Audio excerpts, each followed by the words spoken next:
In today's video, you're going to learn about poker mind tricks and why you aren't as good or as bad as you think.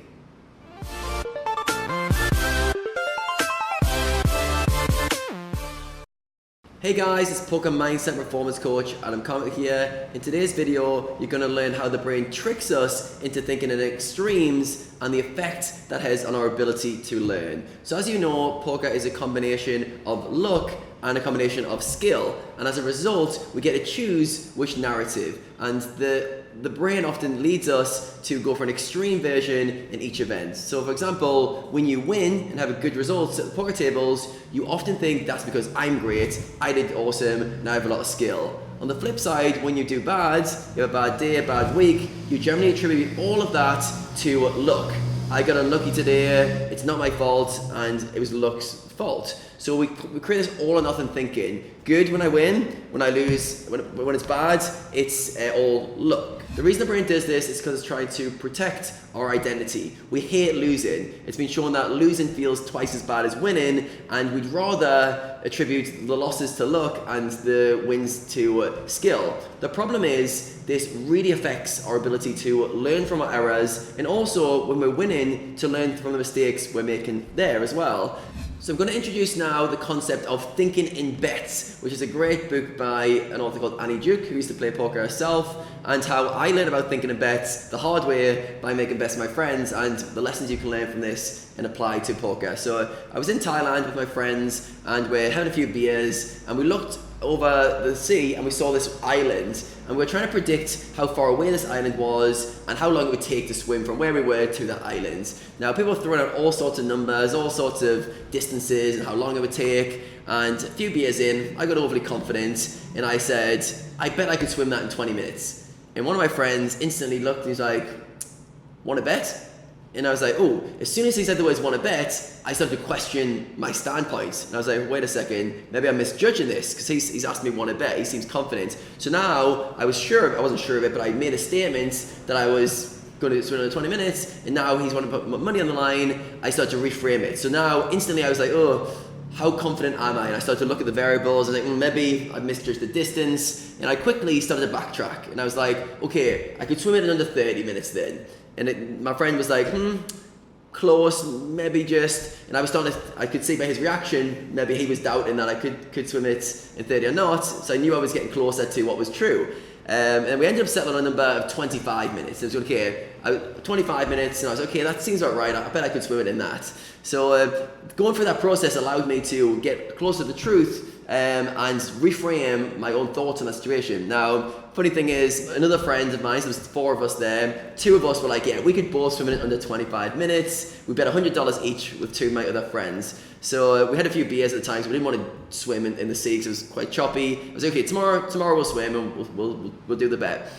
So anyway, I got up super early with my friend. I was like, oh, let's do a test run because I don't want to get halfway and realize we can't do it. So we decided the pier was about a sixth of the distance for the whole thing. So we had to swim the length of a pier in about 4 minutes in order to be able to swim across in 25 minutes. So we got in the water, we had to climb down these rickety stairs, and we got in the water, and it was ridiculously choppy. It was like throwing us around all over the place. The fishermen were looking down going, what are these guys doing in the water? It's dangerous to be in there. And I just put my head down and swam the length of this pier. I was getting washed in the water. I was kept going under, gasping for breath, and just got to the end of the pier. It took forever. And I looked up and my friend was at the top, and I was like, what are you doing up there? You should be swimming with me. And he goes, yeah, I got out to 30 seconds. I knew I was wasting my time. So anyway, it took 6 minutes to swim this length. I needed to take 3 or 4 minutes, and the bet was completely off, and I completely messed it up. And it got me thinking about how we make decisions and how the accuracy of those decisions is often wrong. So some of the variables I missed in that situation were the choppiness of the water, the actual distance I got wrong. Yeah, I completely failed the bet. So how can you apply the thinking in bets or the wanna bet concept to poker and to learning and to improving, so it's not just a random story that I've told for no reason.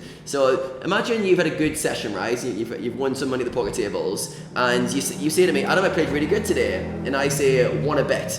And I'm gonna make you back that up, and I go, how sure are you that you played good? Tell me a rating out of 10. And you might go, oh, well, I'm 9 out of 10 confident I played really good. Like, I played awesome, can't think of any mistakes. Like, okay, want to bet? And then I go, okay, I'm going to get some of the best pros in the world, and we're going to look over your whole session, and we're going to look for mistakes. and we're going to see how many mistakes you make. Now, do you still want to bet?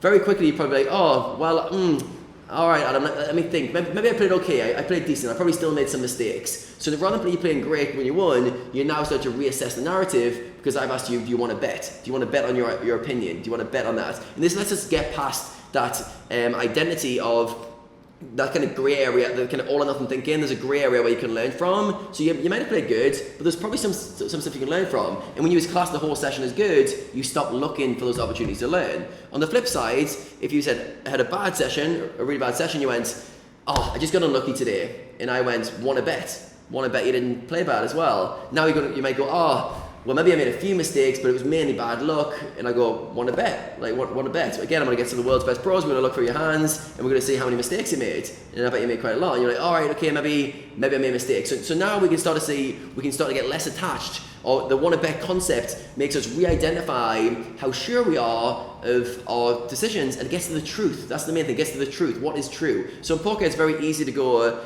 winning, awesome, I'm great. Losing, everything's, I'm just getting unlucky, it's just variance. In reality, there's always a combination of both. And if we're asking questions, what can I have done better? How can I learn? How can I improve? Even if I won, what did I not do well today? When I did badly, when I'm losing, what can I learn from these losses? It allows us to increase our learning curve substantially. So imagine in all the poker forums, which everyone's just posting like bad beat stories and hands that have no relevance. Imagine in poker threads, people had the kind of guts to share hands continuously. The whole poker community was sharing hands where they thought they'd made mistakes and they actually wanted to learn. Most people share bad beat stories, all the share hands, wanting confirmation that I played it right. Oh, look guys, look at this hand, did I play it right? In reality, like, there wasn't a mistake, they just wanted someone to tell them that, yeah, you played it right, it was a bad beat. But imagine you were sharing hands and you think you made a mistake and you shared that with people so you could learn from it. Imagine putting yourself in a vulnerable position so you could learn like that.